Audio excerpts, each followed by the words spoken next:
Hi everybody, hello and welcome back to my videos and back to my channel and to my tree. Oh, awesome. Should do a whole video just going around my baubles.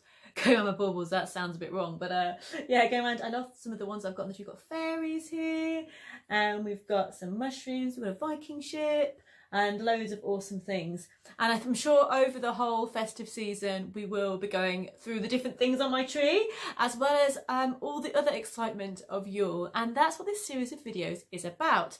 It's about getting excited about the winter festivals, about Yule, and also about tuning in to the deeper currents of what goes on at this time of year, looking at the myths and the magic of Yule and the creatures, the goddesses, the spirits of the woods, the animals, totems, and more at this time of year.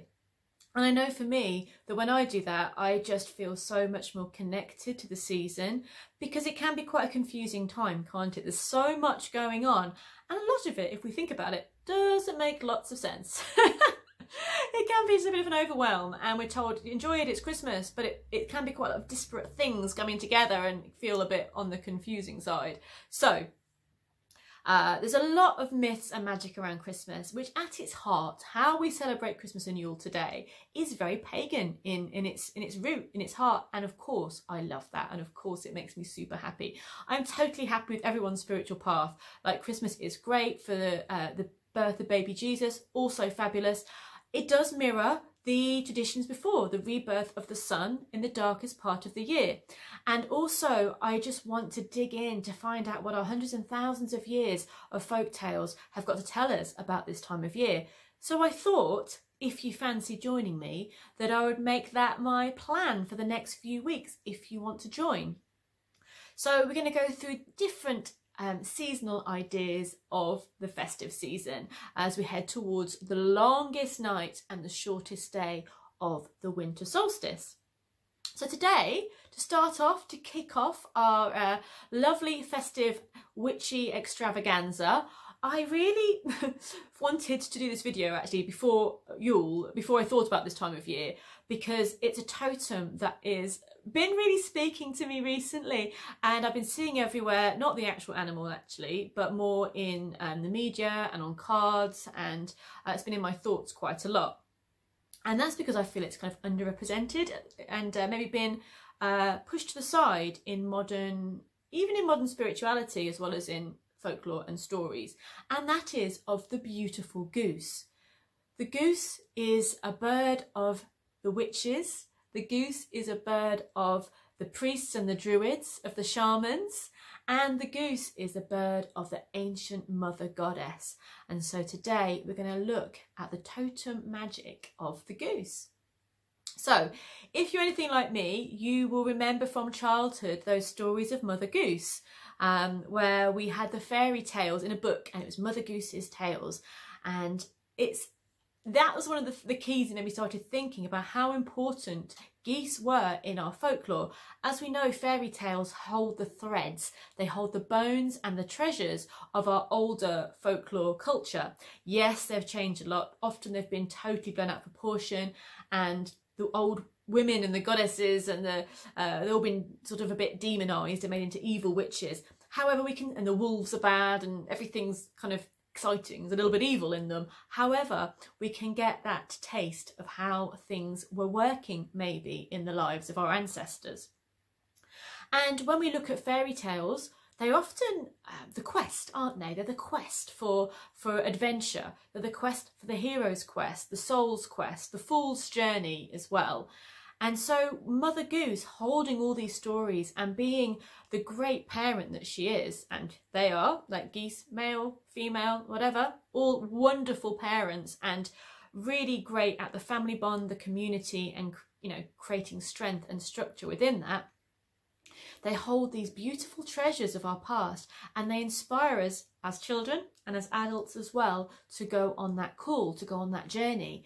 And as a goose honks, I won't do a goose honking impression, it can be like a wake-up call that it's time to make that change, to take that adventure that we've been snoozing too long, and it's time to take up the call of the quest. And there's so much about Goose. I don't think I'll fit it all in today's video. I will also talk about Frau Holler. I'll also talk about shamanism and geese totems as well. But there's of course going to be more videos on these themes in the coming days and weeks. So we'll just do a little bite-sized one today, and we'll continue with these themes as the days go on. So what do we know about geese? Yes, Mother Goose and the stories, the golden goose, that they migrate. We're going to go into that in just a second quite strongly. They can be quite fierce. That's what I remember from childhood, like going to nature reserves and you know, feeding the birds as a child, and being quite terrified of the geese because they were a little bit on the fierce side, and they would tell you when they didn't want you there, if you were too close to their family, to their children, you would know about it. And that, I think, is a really powerful and positive aspect of the goose, and a lot of us can benefit from this.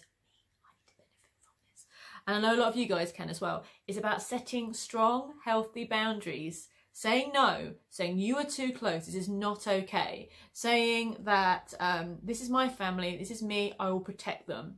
So this is one big medicine that Goose can bring to us, actually, the power of setting strong boundaries. When I do paranormal readings with people, and actually I had to put my hand up and admit here, when I first started getting the Goose card years ago, when I was using the beautiful Druid Animal Oracle, one of my favourite animal oracle decks, I was a bit like, oh, Goose. I can tell you I wasn't that excited, actually. No, I don't think I was. Again, they said parenthood, and, you know, I was pretty my 20s and I wasn't really excited about that either. So, yeah, the whole thing didn't seem that exciting, and I feel bad about that. And I also see that coming up with the people as well. Now I do readings and I get the Goose card for them and they go, okay. And therefore, in this time, I've learned a lot about Goose energy, and I've really got very excited about it and how powerful it is and how maybe underrepresented they are. Everyone wants the wolf, the jaguar, the fierce, the glamorous animal, and they go, oh, other animals don't get so much of a look in. And Goose is epic. Goose is powerful, ancient, goddess, traveller, journey, family, caring, compassionate, fierce and magical. End of video, goodbye. No, I'm joking, but it's all of these things, and we can integrate that in our lives and be so blessed by it. So I want to really bring in some Goose power, to bring back the glam of the goose, and to bring back some of the magic of Goose energy. So basically, maybe when I do these readings and people do that reaction like I used to do, I can just point into this video and say, get excited about Goose energy, look at this video. So yeah, I have to admit it was me as well at first, but now I just want to kind of really promote the power of Goose. Not the guy in Top Gun. He was Goose, wasn't he? I mean, he was fine too, but you know. So in this video, what we're going to be looking at is some of the folklore about geese, and also some of their totem energy and how it relates to the winter solstice, to Yule. So I've mentioned a little bit so far, but I mentioned earlier about navigation and migration, and oh my word, what humongous aspects of geese energy is that. The magic and mystery of migration. We kind of take it for granted, don't we, about migration, that the birds just know where to go. They fly thousands of miles and they just know where to go, and they come and they go. And yet when we think about it, and the tides that they bring, the seasonal tides of the year that these animals share with us and bring to us, it's really powerful. From druids and priests and shamans and wise women and men, they would have known that winter was coming when the geese were migrating. They'd have known that the spring was coming and the seasons were changing. And so this is an interesting energy of Goose Totem, that it brings that sense of change, that new season, that go from one place to the other, the tides, and we'll look more into that later. So seasonal shifts, changes, the welcoming of winter and the celebrations of winter are big energies when we look at Goose magic and Goose totems. They are amazing navigators, and in fact, they navigate over thousands of miles with relative ease, really. They fly together through the hardest kind of places, really, as a flock. And what I love about them, this is one of my favourite Goose facts, what I love about them is if one of them is injured or not doing so well, either their mate or another member of the flock will sit down with them, stand down with them while they rest, while they recover, while they get their strength back, or while they pass on. And they don't get left behind, they get cared for. And that's so important. I think it's something that geese can teach us in such a strong and beautiful way about the connection of our family. It doesn't have to be your natural family, it can be the family that you've chosen, the people that you care about, or those who you call your own, and the fierce protection and love of them. And not to let them down, to have the time for them, to take that time to nurture those connections and to be strong. They also, when they fly as a flock, they tune into each other to know where they're going. I think that's just brilliant. They tune into each other's energy to know where they're going, sort of that connection, telepathic, psychic connection, energy connection, whatever you want to call it. They're aware of each other's energy, which guides the flight and guides the navigation and the migration. So what does this mean for us if Goose is coming into our life as a totem? Well, it can mean journeys. It can mean journeys. It can mean big changes. That can mean literal journeys, means you go and travel. You're going to go travelling, you're going to go to a new place. You might have a place you go different times of the year. That would suit people with a goose as a life path totem. As a messenger, it could mean journeys and changes, and also about decisions that you could be making about your next path in life, your life path. And also to take on with goose energy, is this really you that wants this, or you're being influenced by others too much? So it's really retuning in with yourself to go with your inner navigation. People with goose as a totem will always find their way, will always have enough to move forward with in life. So you could be someone that's a journeyer, but that doesn't have to be simply journeying through literal travel. This could be journeying between the worlds. So this could be the shaman's totem, which it has been in cultures for quite a while, as in a very, very, very long while. When we look at Frau Holle, these myths are ancient. And to the Sami people, the goose was also an animal that would be one of the primary animals that you would connect with for a shamanic journey, to travel between the worlds. So this is really huge and really important, that these animals, these birds, would hold such magic, such mystery and such ability to traverse between the worlds. So the journey can be, the goose would come through as a shaman's totem. Now, I know shaman's kind of a bit of a word that kind of an umbrella term. We'll go into that a little bit another day actually, but I'm just going to use it now because it's just easiest to say what I mean about the medicine people, the people that journey to the other worlds to gain wisdom and healing for themselves or the community, the tribe. So the goose would be the totem of the shaman and the totem of the mother goddess as well. You have Frau Holle that I've mentioned a lot, and she goes across the world. She flies across the world on her sleigh, or being pulled by geese, or flying on the back of a goose. And these myths, these tales, are thought to be older than the tales of Odin, Woden, Gwyn ap Nudd and the Wild Hunt. So the Wild Hunt you've probably heard of. We'll definitely talk more about that, but I have talked about it in other videos as well. And it's the night where traditionally the Wild Hunt is Odin or Gwyn ap Nudd or Herne, or a horned god, a god who would be between the worlds, a psychopomp that could take the spirits of the dead to the afterlife, to the other world. But before that, it was thought that it was Frau Holle, Holder. We'll go into that another day. I've got so much to talk about, I really should calm myself. That was this. She's also life and death. She's also a psychopomp. She also has that duality with her. And it was her that travelled the world on a goose, Team Goose, to collect the souls of those that departed. The story later goes it was the children that departed, but it would have been most likely everyone that had departed. The lost souls, the souls that needed to be taken to the underworld, to the afterlife.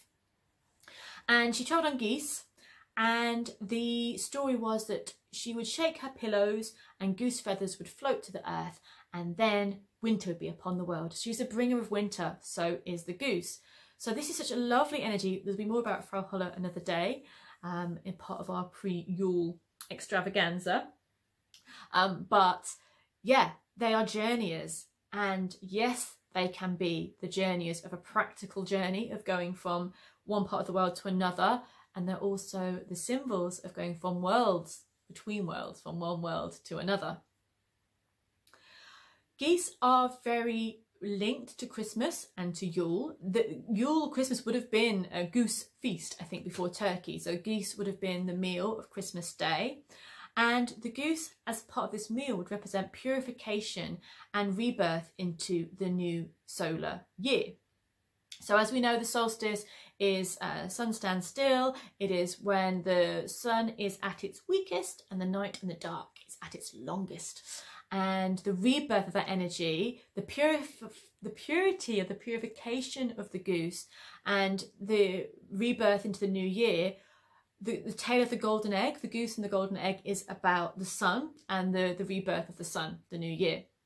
So geese were very much linked to the beautiful purification and power of this midwinter feast, where you would eat the goose and take on the energy of purification and rebirth. Obviously we don't eat geese, but there's a lot of fairy tales about geese as well. They go into a lot of fairy tales as well. So they're often part of the fairy tales as well as the tellers of the fairy tales. And also with Christmas, we have obviously the feminine aspect, with the mother goose laying the egg and creating the sun for the new year. So there's so much lovely goose energy with Christmas, not only in how people are celebrating it, but also in the ancient past. And I hope that this video might have inspired you a little bit to look into more about geese energy. So also with Goose, this is not quite so much Christmas, but it just shows you in a greater context how Goose was seen. To the Celts, the goose and goose fat was incredibly healing. So the power of goose would be healing, and goose represented the power to produce and the power to create. There's also a tale that the Romans used goose fat as an aphrodisiac. I think they thought it was kind of sexy. And well, also geese are very passionate. They are absolutely passionate. They do mate for life though. So most geese mate for life. So I think that maybe it was thought at some point that they were kind of, because there's kind of very more sexual energy with it, that it was like lots of different lovers. But no, the geese mate for life and they fiercely defend their mate. So because also that the goose has become this power of the female goddess, I wonder if that's some part of it why it's been a bit maligned in some way. I read in the Druid Animal book, which I'm going to show to you now, that in Elizabethan times, a venereal disease, lovely, was being termed the Winchester goose. And I think saying also that prostitutes also were linked to the name geese. And I just wonder if that's kind of, you know, making the sacred feminine something a little bit brought down. Just an idea, but you know, that's some of the energies there that we could talk about. So looking at my notes here, see anything else that I can say about the geese? Oh yes, sacred to Juno as well. The temple in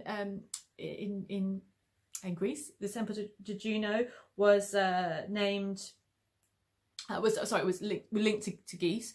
Also, I think there's lots of and also the Greek myths, Boreas, the wind, the north wind, also linked to geese with the winter energy, and because geese have such a protective energy, I think that I've read somewhere that they found lots of artifacts of protective geese on things. So yeah, I just love how much energy there is about goose and how much different but powerful symbolism.